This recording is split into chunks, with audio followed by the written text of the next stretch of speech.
live webinar. And just to remind everyone that our entire series, as well as other patient and research-related news, are all available to you at no cost on our website, which is sclerodermaresearch.org. Our webinar series is made possible through a generous grant from Gilead Sciences, and we very much thank them for their generous support.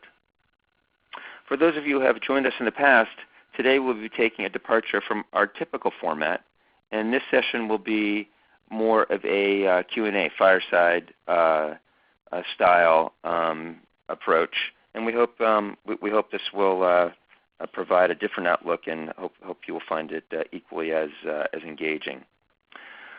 And let me get started by sharing a bit about my background, which particularly as this will be a conversation, maybe is a bit more relevant than in the past. I received my undergraduate degree in molecular biology at Princeton, and received my PhD degree in biochemistry from the University of California, San Francisco. I'm a co-founder of MPM Capital, a venture capital firm, and I'm a dedicated investor in the life sciences industry, particularly in biotech. As scientist and chairman of the SRF, I'm often asked questions relative to the state of research across the industry, and specifically what we're funding at the SRF. Also what's happening on the clinical trials front, and how as an industry or as a community we're making strides toward a cure. And with that in mind, we've solicited questions from our registrants, and I hope we can address some of these questions. And I think together with our guests, we'll have an opportunity to shed some light on what the future holds. It's now my pleasure to introduce our special guest, Dr. Susan Nyanzi. She has been a scleroderma patient for most of her life. The challenges and successes she faced led her to a doctorate in public health with a subspecialty in chronic disease management, specifically in autoimmune disorders. With the goal of protecting and promoting health, Dr. Nyanzi counsels on how we can all eat right, move well, manage stress, and overall to have a good supportive social network. As a professor and patient advocate, she presents at local and national conferences, writes for local magazines, and is a reviewer for the Arthritis Care and Research Journal. Just a quick note about sort of the mechanics. The phone lines have all been muted, so please, if you have a question, use the chat box in the conference window. And remember that all of our webinars are for educational purposes only, and no information provided is to be considered personalized medical advice. It's now my pleasure to introduce Susan and begin our discussion, a patient's conversation about scleroderma. Susan. Yes. Hello, Luke. Good morning. And good morning, good afternoon, good evening to everybody on the call. And so we're going to start off with me asking a few questions to Luke. So from a patient's perspective, are there some new developments on the horizon that are exciting to you that we as patients should be aware of? Well, I am very excited about what's happening in the research and the clinical trials universe.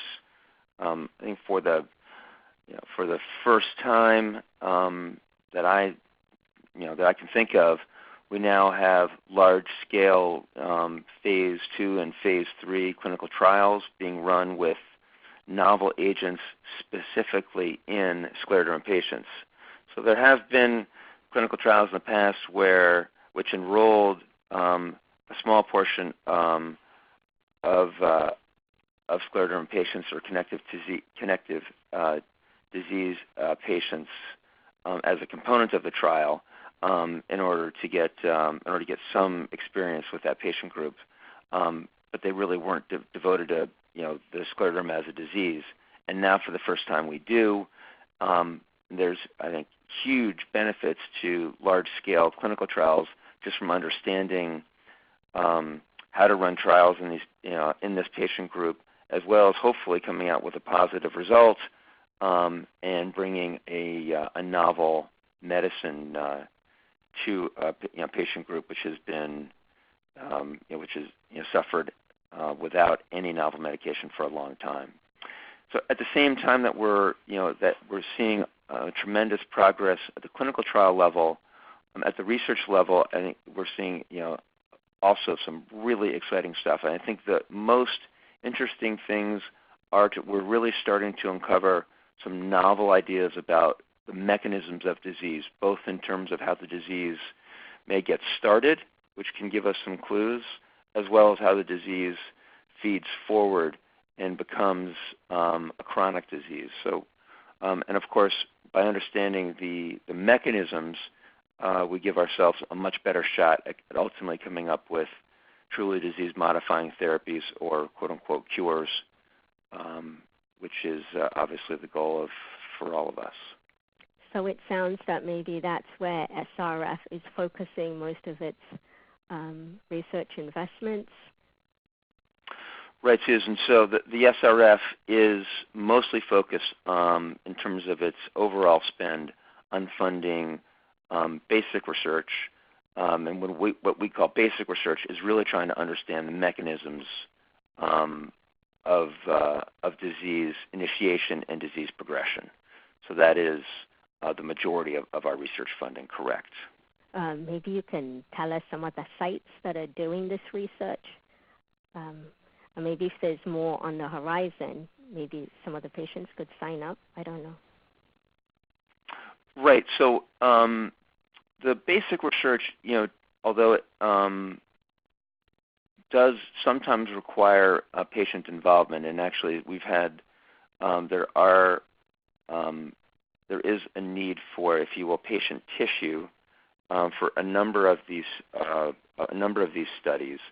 And I do want to sort of take a moment here just to call out and thank the courageous patients who are willing to allow their skin to be biopsied and allow their blood to be taken and to contribute to basically to the advancement of these programs. But without that tissue, we really couldn't do a lot of the work that we need to do. So that is it is super important, and we really very much appreciate it.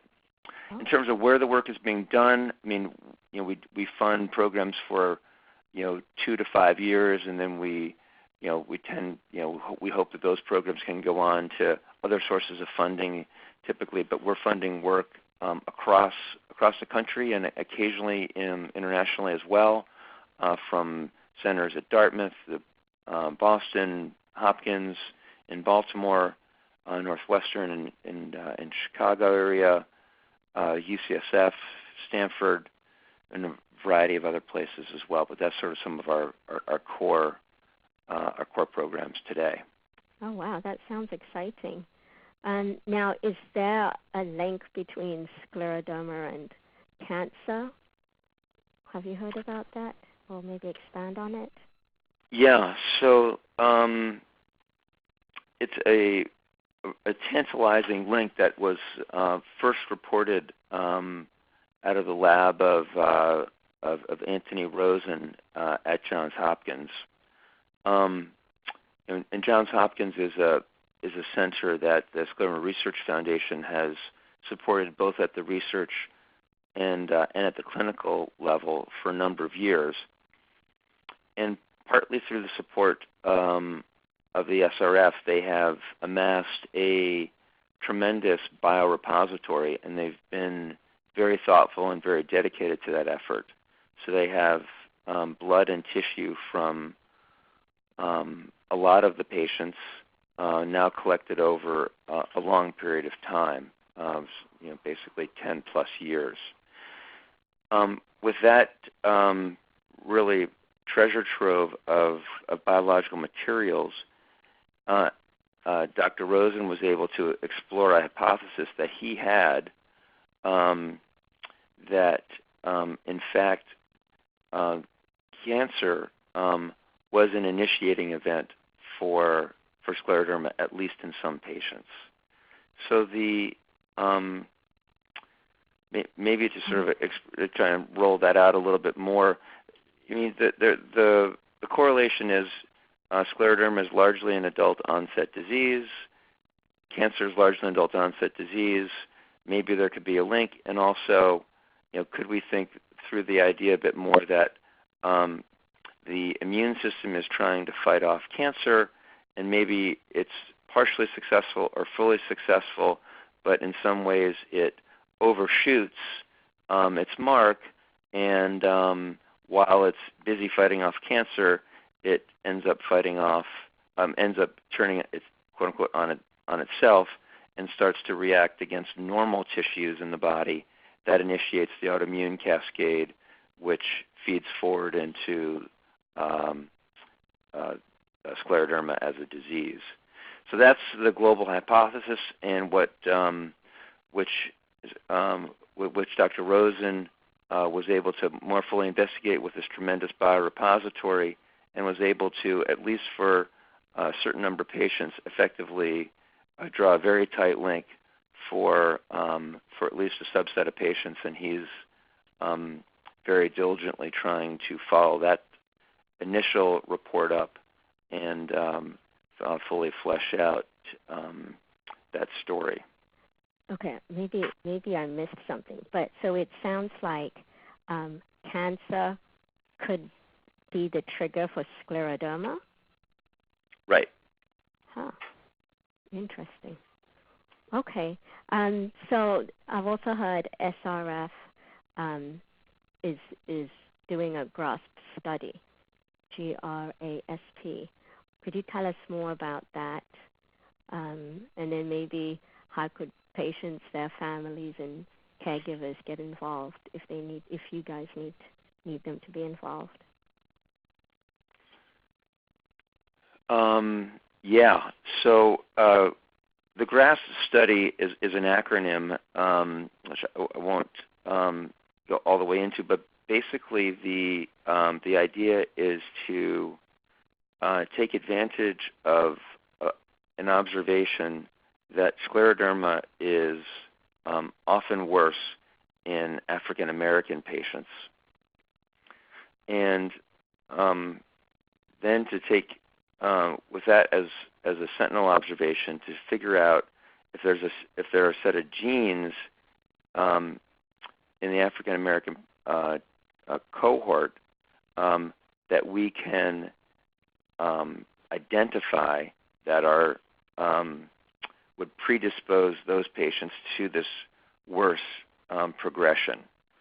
And we are delighted to be able to work with the National Institutes of Health on this project, and in fact, it's being co-led by Dan Kastner, who is the scientific director at the National Genome Institute portion of the NIH, and that's being co-led with him and with some folks at Hopkins who have a very rich patient cohort.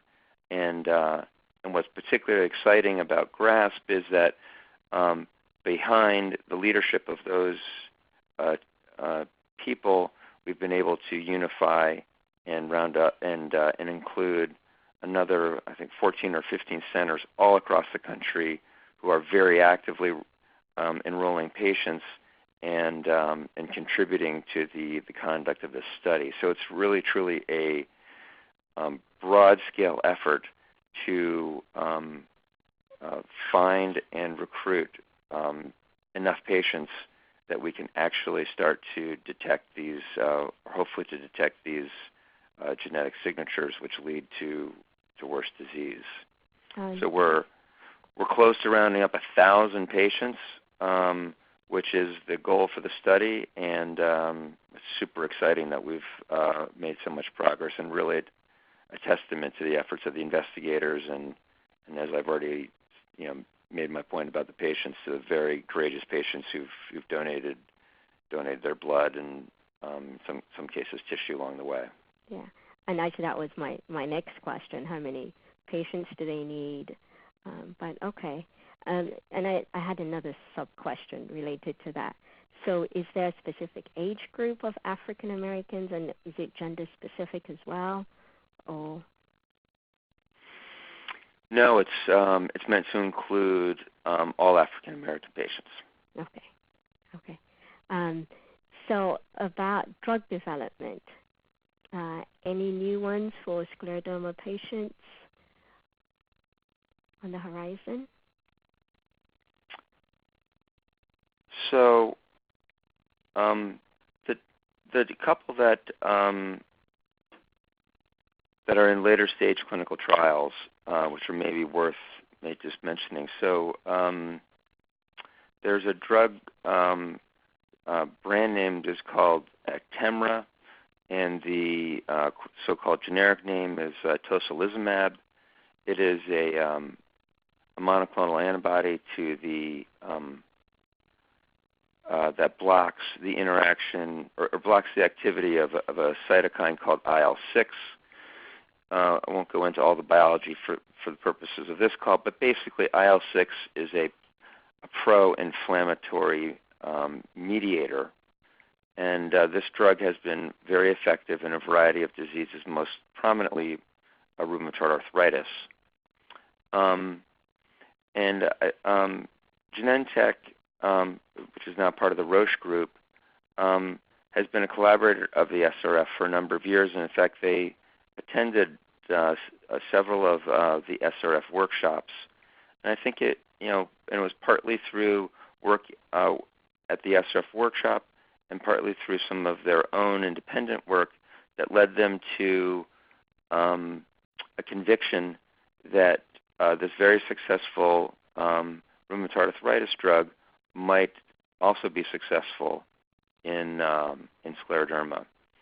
And they ran a fairly large phase 2 study, where sort of an exploratory study, and got quite tantalizing results, which we could talk about, but sufficiently tantalizing that they were encouraged to go forward into now a larger phase 3 study. The phase 3 study, if it is successful, would enable them to file for the approval to market the drug and sell the drug specifically for scleroderma. And that trial is now underway.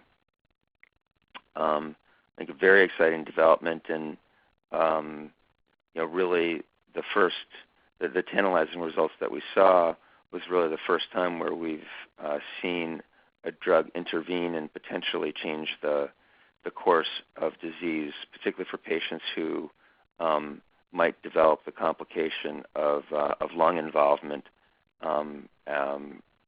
early on in their disease. Oh, okay. So it sounds like the drug is, I guess, how is it benefiting scleroderma patients? Lung involvement, if they have,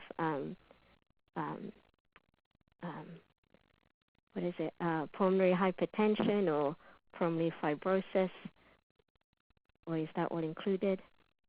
Right. So, the details of the study maybe are a little bit beyond what we could cover in this conversation, but the design of the study was to enroll patients who were recently diagnosed and were largely and had clearly had scleroderma and had basically some of the inflammatory symptoms associated with scleroderma. But again, we're relatively early on in their disease, and we're not yet showing not really showing a decline in organ function. But what the study, the phase 2 study, suggested would be the result. Obviously, it was a small study, so it was was somewhat underpowered to fully demonstrate these points. But it had the tantalizing suggestion coming out of the study was that it could actually prevent the progression of patients into lung disease in particular, the loss of forced vital capacity, which is typically associated with the fibrotic portion of lung disease. Oh, okay. Thank you. So I've heard the term drug fast-tracked, and I remember them throwing it around during the Ebola crisis. But what does that mean, and how does it relate to scleroderma? Yeah, my recollection is that for this indication, the FDA has granted a fast-track designation. Maybe more, even more interestingly, and I think it does demonstrate the FDA's focus and commitment to bringing drugs to this very underserved patient population, which is scleroderma, is they put their breakthrough therapy designation on tocilizumab for scleroderma. So they have different implications, but they basically all lead to the same end goal, which is the FDA is willing to provide special rapid turnaround in terms of its interaction with the industrial sponsor to help speed, to do everything the FDA can do on its end to help speed its consideration of the data and speed the availability of the drug, obviously assuming positive clinical results, to the market. So how long does it normally take, and then how long would the fast-tracked medications then take? Right. So there's the issue at the conduct of the study and how long does the study take, and there's two pieces to that. One is how long does it take to find all the patients who you need to get into the study, and that's called the Enrollment Phase. And my recollection is, I don't have it right in front of me, I probably should have pulled it, but my recollection is that this study is meant to include a total of about 220 patients. Mm-hmm. Obviously, some will be on drug, and like all rigorous studies, some patients will be put on placebo. My recollection is that the randomization is 2-to-1, but I'm not positive about that, meaning twice as many patients will be on drug as are on placebo. But in any case, they have to find 200 patients who are willing to be enrolled in the trial and meet the criteria for appropriate inclusion, which is they all have to be relatively newly diagnosed and have certain other features of the inflammatory phase of the disease. So that's the enrollment piece, and to find 200 patients who are all willing to enroll in the trial and so forth can take some time. Now, Genentech Roche is a particularly competent drug developer, and they're very committed to this program. So I think they have opened up centers not only all across the U.S., but I think across the world to try to make sure that the trial is enrolled expeditiously, but it does take a while to find the patients. And then I believe the trial's duration is 1 year. So the database can only be locked when the last patient in the trial has gone through 1 year of therapy. So at the end of that, then the database can be locked, and the analysis can then be run on whether or not the drug has achieved its hoped-for goal. So then after that is the phase where the FDA comes into play. The dossier is then submitted to the regulatory authorities, the FDA in the U.S., a different regulatory authority in Europe. And if the FDA is minded to, they can basically consider the dossier almost immediately. In other cases, it can take up to a year for the FDA to for that dossier to sort of rise from the bottom of the pile to the top, which is just just how the FDA has to work through its very significant workload. but it can, and in this case it is committed to prioritize certain applications so that it'll take them basically out of order and will much more rapidly consider certain applications if they believe it warrants it based on the unmet need in the population. So we would hope for that kind of treatment, and because of the breakthrough therapy designation, obviously assuming the data is positive, we think the FDA will very rapidly consider the application. Oh, great. Thank you. Thank you for the details. Now looking about GI involvement, have there been any new developments in the treatments for gastrointestinal disease? Yeah, I mean, gastrointestinal disease is a great question, and I know this is something that you spend a lot of your time thinking about, Susan. So I'm going to flip this around in a second.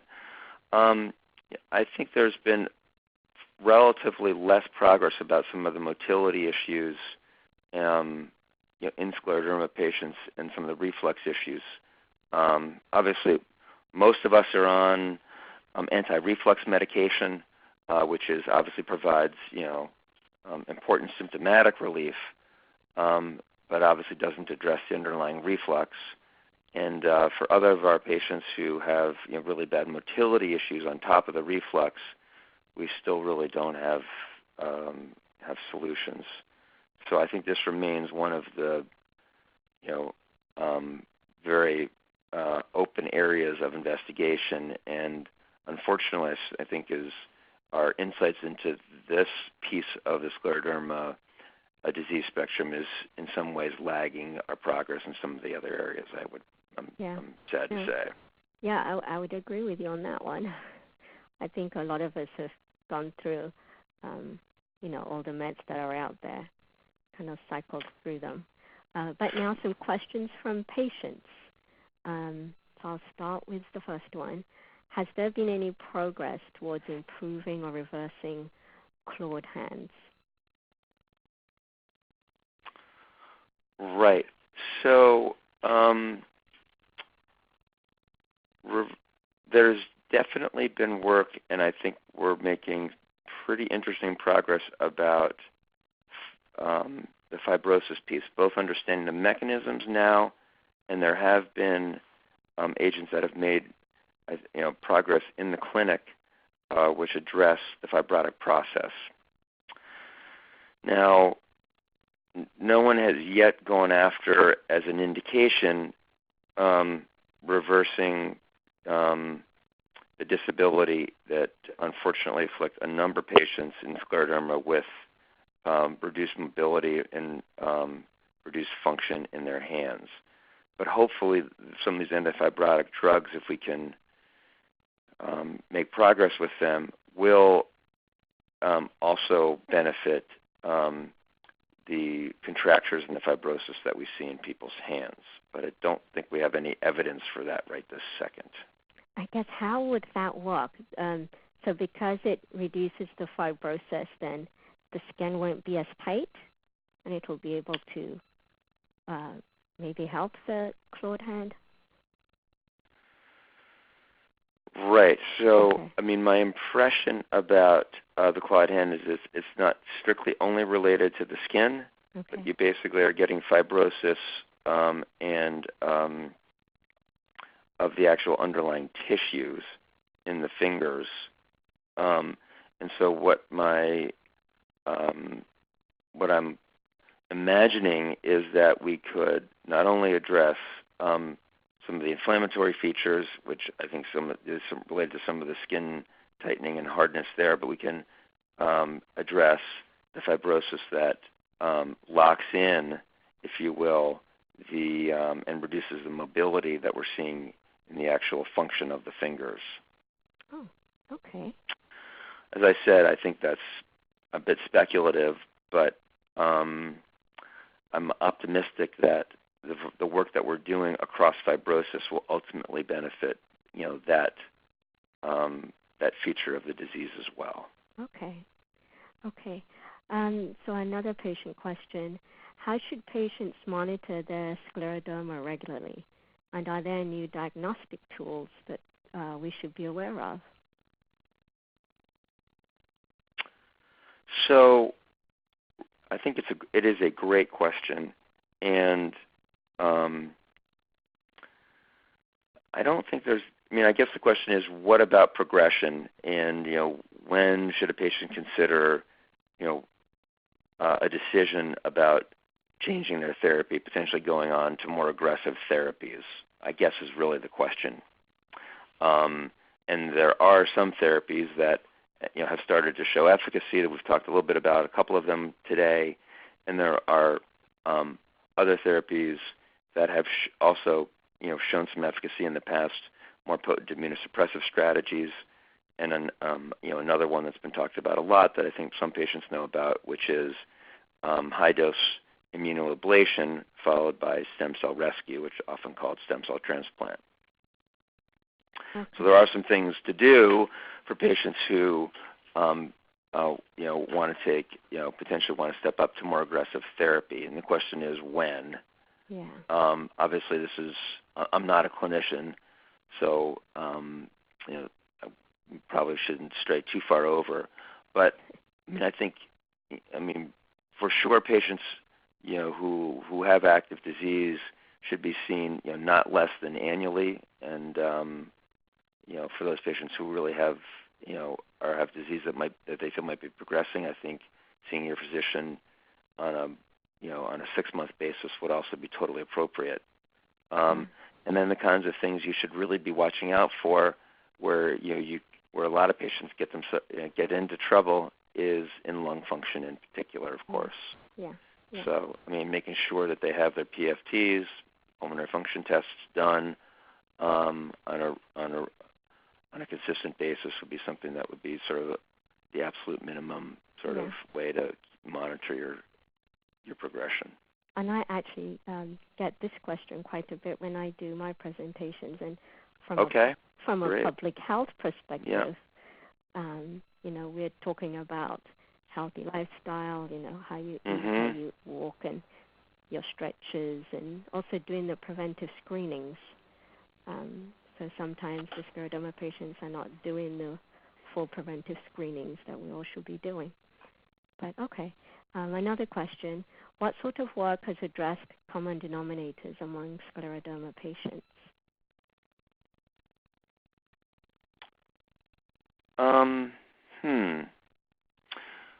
Yeah, there's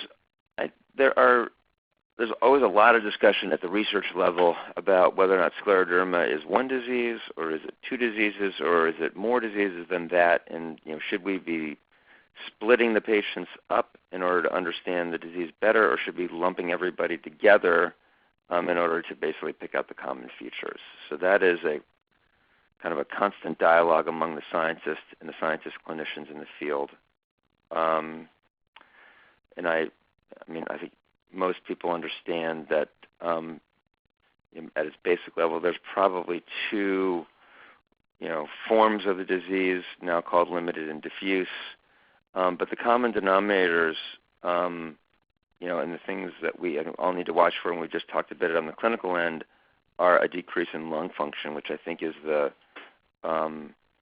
thing that people really need to watch out for, whether that comes from the vascular side, from pulmonary hypertension, or from the fibrotic side of lung fibrosis. Paying a lot of attention to lung function in particular is something that I think patients need to be wary of who have diseases that might be advancing. Okay. Last questions from the patients. And I'm sure you get this question quite a lot. How close are we to finding a cure? How do you answer that question? And how close are we to finding a cure? Right. I think the way that I think about it is we're going to approach, a cure incrementally.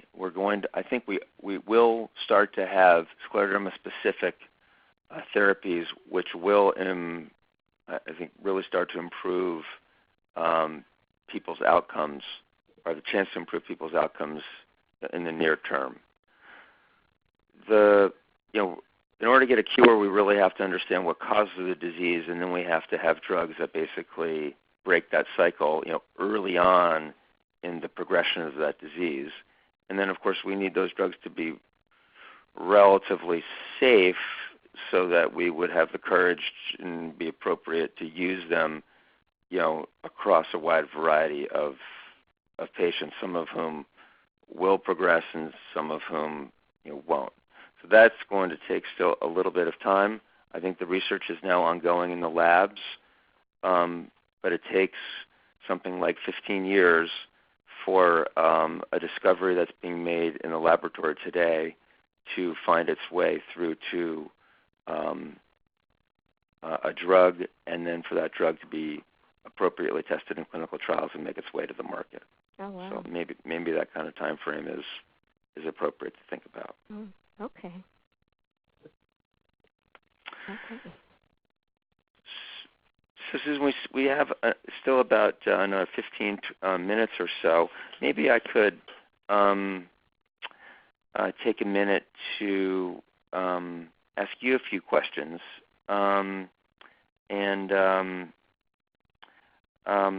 Maybe to just start, can you tell us a bit about your history with scleroderma and the challenges that you faced, which I think will set up and help give our audience some perspective on some of your answers? Oh, yeah, definitely. Well, I'm one of those rare ones who got it when I was a child. So it took 3 countries and physicians and rheumatologists in 3 countries to eventually diagnose me with scleroderma. And I'm originally from Uganda in East Africa, but I also had another autoimmune condition associated with it. Actually, it wasn't a rheumatologist who first suggested it. It was a dermatologist. But when we moved to England, that's when I was diagnosed with scleroderma. And at the time, I wasn't in good shape. Failed all of the tests, pulmonary, heart, everything. And I think they were trying to be polite to my parents. And my mom is a physician. And so it was, well, she's failed everything. Instead of her spending her time in hospital, and I would spend time in hospital, they were, well, maybe it's better that she, spends her rest, her few months that she has at home with you guys. And so both my parents were like, okay, we'll take her home, but we're going to do a whole bunch of exercises. So kept doing exercises and also eating pretty healthy, and that's kept my mobility up and got me interested in doing other things. And actually, I usually say I've kind of outlived all of those doctors who said that. And now I also have my doctorate in public health. And so that's how that got me into the degree that I took. As Luke was saying, the subspecialty is chronic disease management. And it's really through what you eat, how you move, and how you manage stress. All of that can influence how the body works and how the body feels. So you can say I'm kind of doing what I'm teaching. Hope that makes sense. Yeah, no, that does. And maybe just jump right into it. Can we talk a little bit about maybe healthy eating and exercise, and go into a little bit about what you advise patients? So what should patients consider when they consider healthy eating? And obviously physical activity, depending on a patient's capabilities, can vary, but what are some of the things that you emphasize? And this kind of ties in also with the GI stuff, and this is what has worked for me. I remember I used to have a lot of GI problems, and we'll be rotating through all the meds that they have on the GI, and the GI does different things. The small intestine does one thing, the colon does another thing, and I don't think there's much related to the colon, also with the small intestine as well. But I did my research trying to figure out, why this wasn't being resolved with all of the medications I was on. And actually there was one case study that I saw in, I think in 1970s, that talked about scleroderma patients doing well on a gluten-free or celiac-type diet. So, looked it up, and actually there was a study that had been done in Italy on celiac and scleroderma, and they were saying that they saw a higher prevalence of celiac in scleroderma patients compared to the general population. So I switched, and actually before I did, I was like, well, let me just go ahead and get tested to see whether I do have it. And actually my primary physician didn't want to test me. So I said, I'm not going to go anywhere, because I didn't fit the profile that he remembered. So even the research within the celiac field has jumped in loops even within the last 2 years. Things that they used to say in the 2000s is very different from what they know now.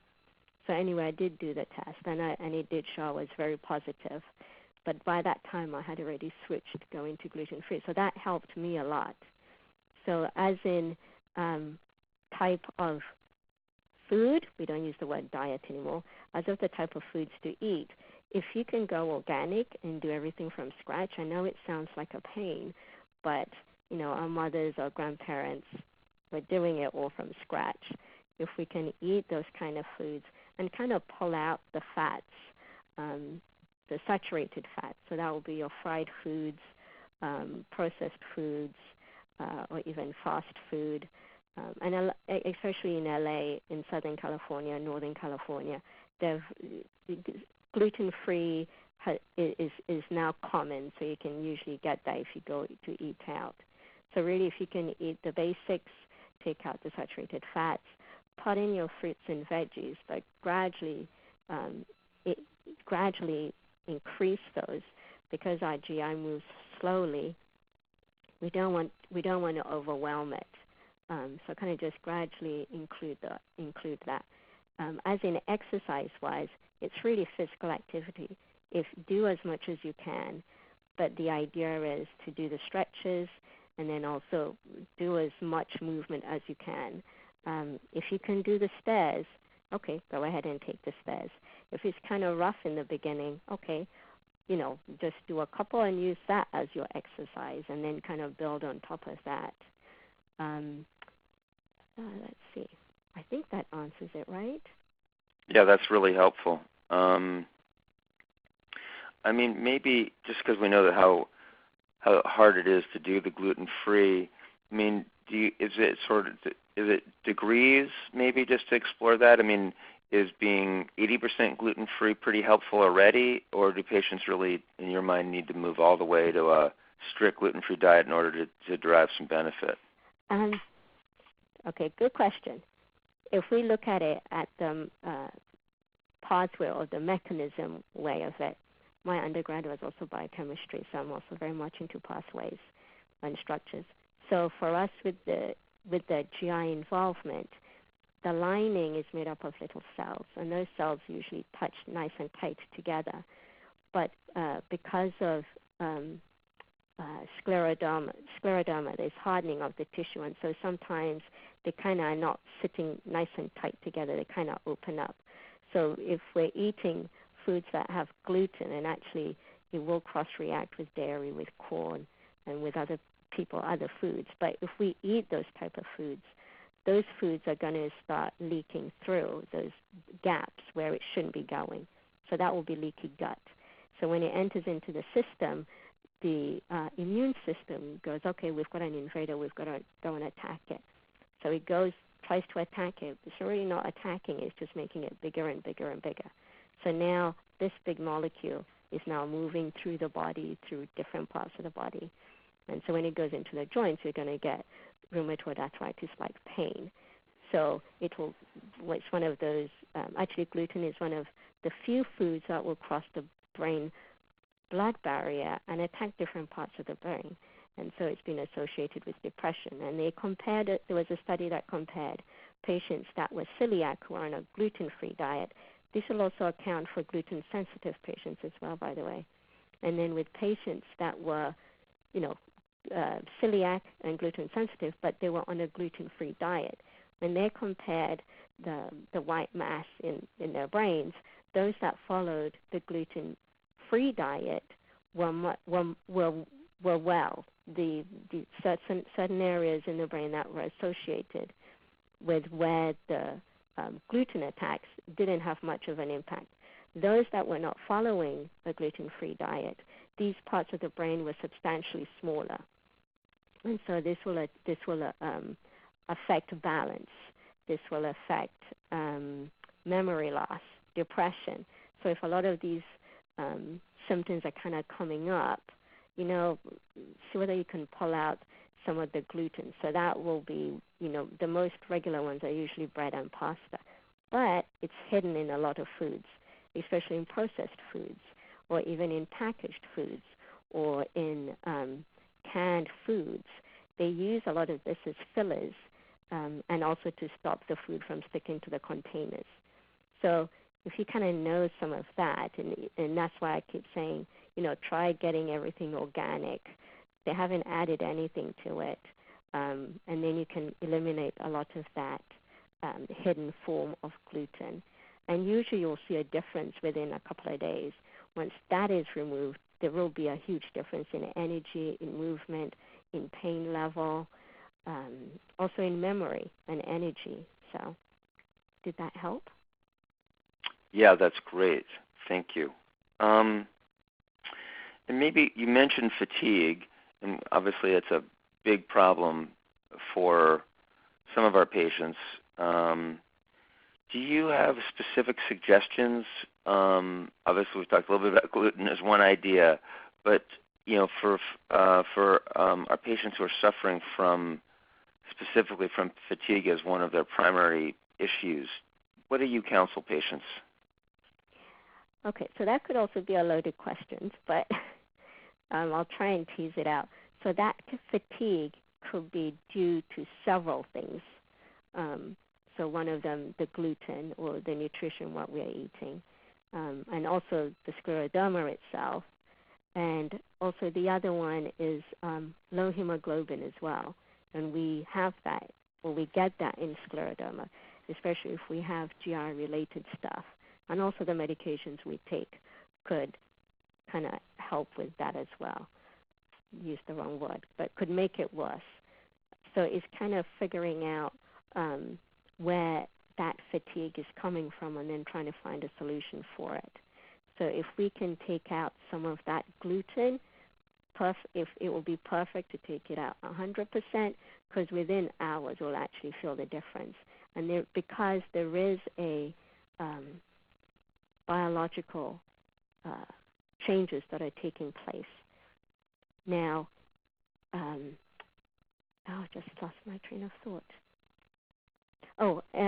So we've talked about the food, and then also if you can start doing some exercises. I know it sounds like I'm really tired, I shouldn't be doing it, but another reason we're kind of fatigued could be the structure of the muscles itself. They need to be worked. If they're not being worked, they're going to atrophy. We're going to feel a lot more worse.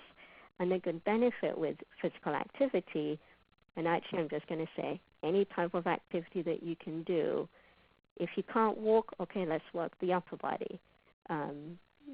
We've got the little pound weights. We can kind of try and move those gently, or use a rubber band and try and do more reps with those. They release endorphins, which is the good, feeling good chemical, and will also help with the fatigueness. So I actually have okay.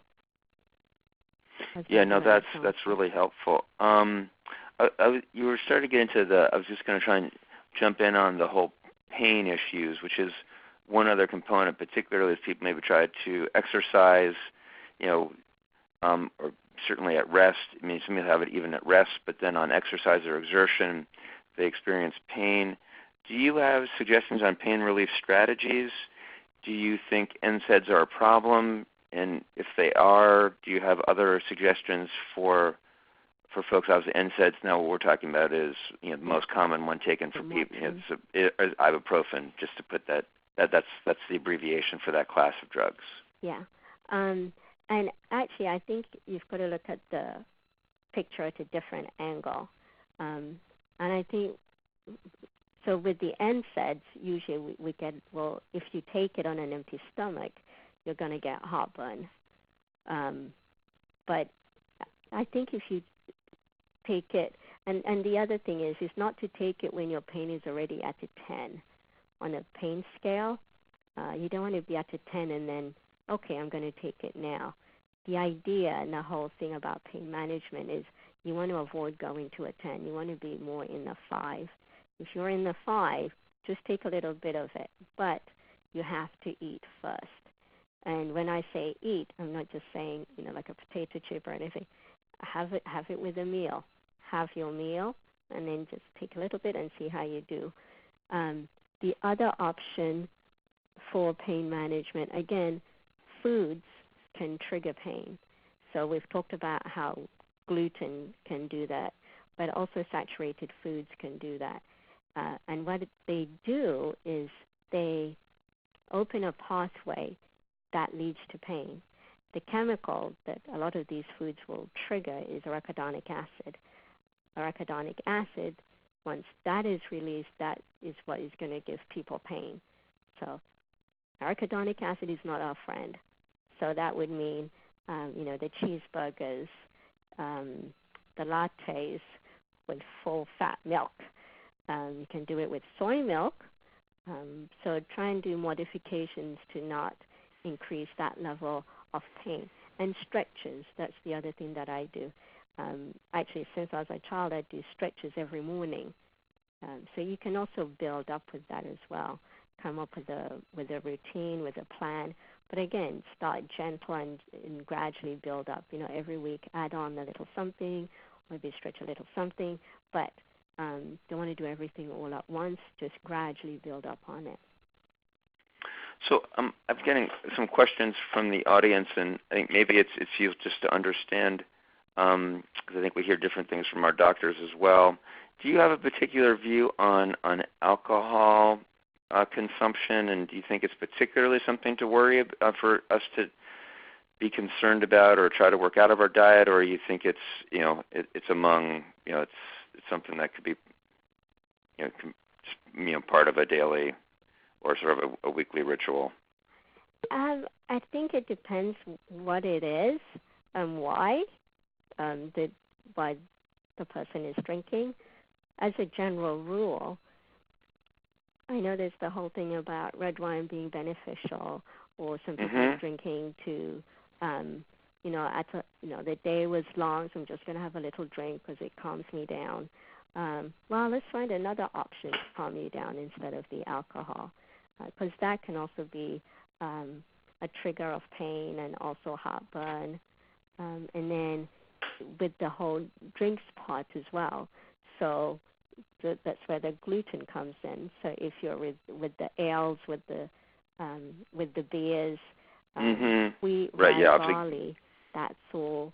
They all have gluten in them. So you're going to definitely get a reaction if you're sensitive, and also if you have a reaction. So my thing would be drinking for celebrations or once in a while. That would be great. But if you can increase on that fluid intake, especially water, get away from the diet sodas or even the sodas. Water, juice, not the concentrated one, but from the real, because the concentrated have a whole bunch of other fillers as well. Right. Well, great. We are just about out of time, and so I wanted to thank you very much, Susan. It's been wonderful to have this conversation with our audience, and speaking directly to the audience, I hope we have been able to shed some light on a complex disease, but one that I think we're making finally some real substantial progress on. But of course, in the meantime, we still have to live with all of our symptoms. and Susan has really spent her career thinking through that, and it was great to be able to share some of her insights on how to cope with the here and the now. So I guess maybe just summarize, we're all part of the scleroderma community, and only by joining together can we make faster progress. And as a component of that, when you close your webinar window today, please do provide some feedback for us by completing a short survey. It certainly helps us improve what we're trying to do for you, and we greatly appreciate greatly appreciate your comments. Also, I'd be remiss in leaving this out, but please recall we do depend on your support to continue our investment in the most promising research. So please visit us online at sclerodermaresearch.org or call our offices at 1-800-441-CURE to provide a donation to support our efforts. And thank you very much for sharing time with us today. We look forward to having you join us on our next live webinar.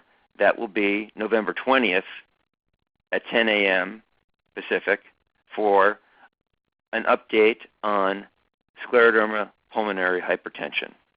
And please remember that this, as with all of our other webinars, are available for free download on our website. Goodbye for now. Thanks so much for joining us. We'll see you on November 20th. And thank you very much for having me. Thanks, Susan. Great to have you. And you put on a great party, by the way, at the fundraiser. It was great to see you there. Thank you so much for joining us. And we're looking forward to pouring the results from Cool Comedy back into our program. So it was we had some very generous donors there, and thank you for joining us. Oh, it was an excellent event. Thank you. Okay, bye. Bye-bye, Susan.